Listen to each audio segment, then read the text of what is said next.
ത്രിയേകദൈവത്തിൻ്റെ അതിപരിശുദ്ധ നാമം വാഴ്ത്തപ്പെടുമാറാകട്ടെ. കർത്താവിൽ പ്രിയ വിശ്വാസിനി വിശ്വാസികളുടെ സമൂഹമേ, കുഞ്ഞുങ്ങളെ, നിങ്ങളെവരെയും വളരെ വിനീതമായി പ്രഭാതവചനത്തിലേക്ക് സ്വാഗതം ചെയ്യുന്നു.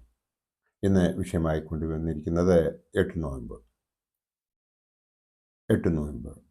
അതായത് വിശുദ്ധ കന്യമറിയാമിൻ്റെ ജനന പെരുന്നാൾ.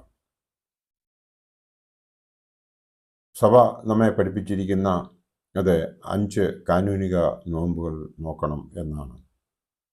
അതായത് 106 ദിവസങ്ങൾ അടങ്ങുന്ന ആ കാനൂനിക നോമ്പുകൾ, 3 നോയമ്പ്, വലിയ നോയമ്പ്, 13 നോയമ്പ്, യാ സ്ലീഹ നോമ്പ്, ശൂനോയ നോമ്പ്, പിന്നെ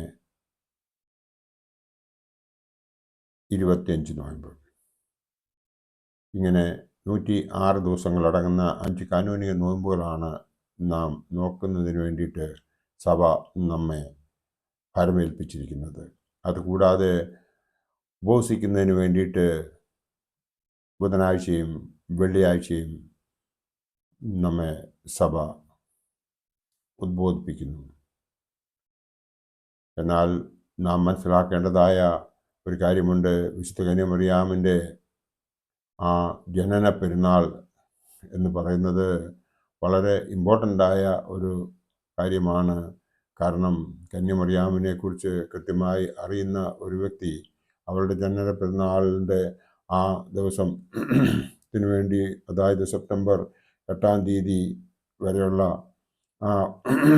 സെപ്റ്റംബർ 1 മുതൽ 8 വരെയുള്ള ദിവസം വളരെ വിശുദ്ധിയോടുകൂടി നോമ്പ് നോക്കി ആ കന്യമറിയാമിൻ്റെ മധ്യസ്ഥതയിൽ അഭയം പ്രാപിക്കും എന്നുള്ളതിന് നമുക്ക് 2 അഭിപ്രായം ഉണ്ടാകുകയില്ല.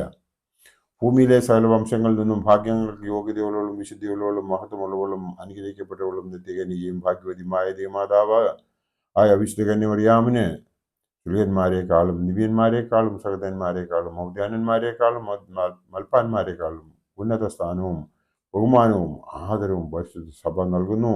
അവളുടെ മധ്യസ്ഥതയിൽ പരിശുദ്ധ സഭയും സഭാമക്കളും അഭയപ്പെട്ട് ദൈവകരുണ പ്രാപിച്ചു വരുന്നു എന്നത് നമ്മൾ ഏവരും സമ്മതിക്കുകയും ചെയ്യുന്നു. അവളിൽ ആശ്രയിക്കുന്നവർ ഒരിക്കലും ലജ്ജിച്ച് പോകുകയില്ല എന്ന് നമുക്ക് ഏവർക്കും അറിയുകയും ചെയ്യാം. വിശുദ്ധ കന്യമറിയാമിൻ്റെ ആ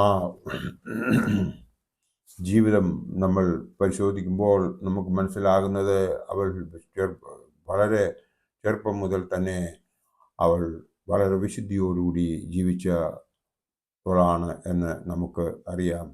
ഗബ്രിയേൽ മാലാഖ അവളുടെ അടുത്ത് വന്ന് അവളോട് കൃപ നിറഞ്ഞവളെ നിനക്ക് വന്ദനം എന്ന് പറയുമ്പോൾ അവൾ അത്ഭുതപ്പെടുന്നതും അവളുടെ ആ ചെറുപ്പം, അതായത് അവൾ ഒരു ബാലിക ആയിരുന്നത് മൂലമാണ്.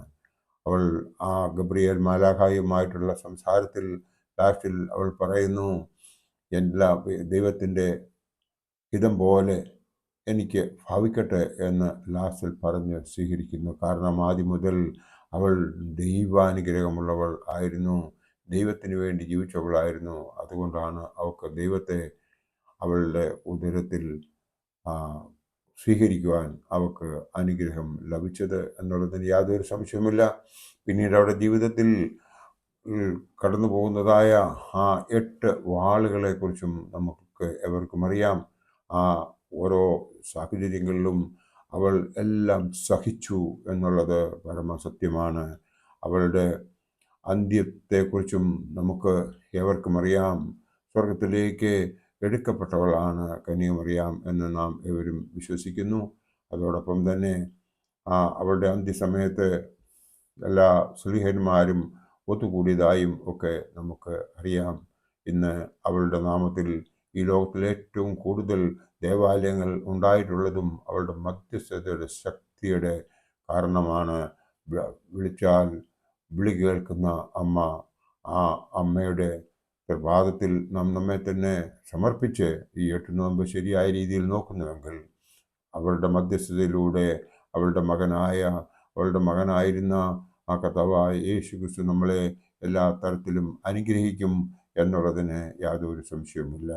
അതിനായിട്ട് നാം പൂർണ്ണ ഹൃദയത്തോടും പൂർണ്ണ ആത്മാവോടും പൂർണ്ണ മനസ്സോടും കൂടി നാം നമ്മുടെ ദൈവത്തെ ആരാധിക്കുകയും മാതാവിൻ്റെ ആ മധ്യസ്ഥതയിലൂടെ നമുക്ക്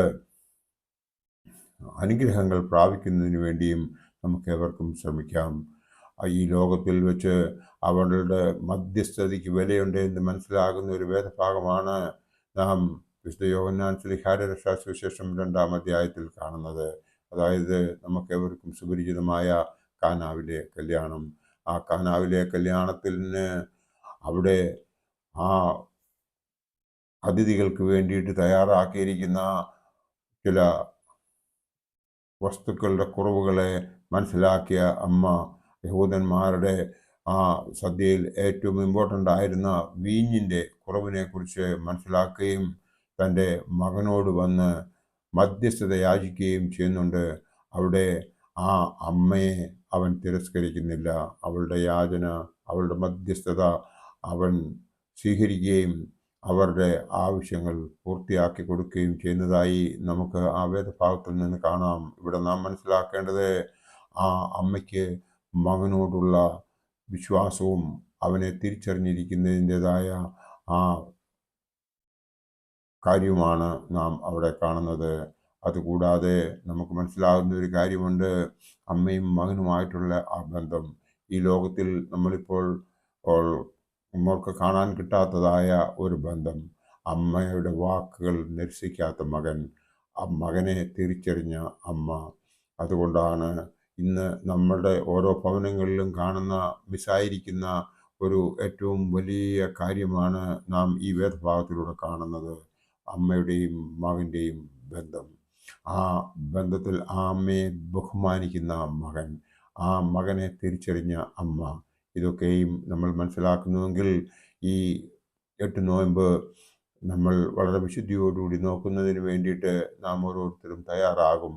അതിനായിട്ട് ദൈവം നമ്മെ ഏവരെയും അനുഗ്രഹിക്കട്ടെ.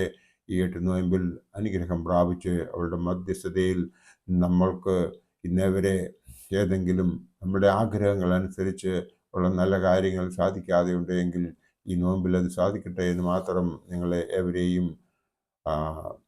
ദൈവം അതിനു വേണ്ടിയിട്ട് അനുഗ്രഹിക്കട്ടെ എന്ന് പ്രാർത്ഥിച്ചുകൊണ്ട് എൻ്റെ വാക്കുകൾ ഇവിടെ ഉപസംഹരിക്കട്ടെ. ദൈവം നമ്മളെ എല്ലാവരെയും അനുഗ്രഹിക്കട്ടെ. നന്ദി, നമസ്കാരം.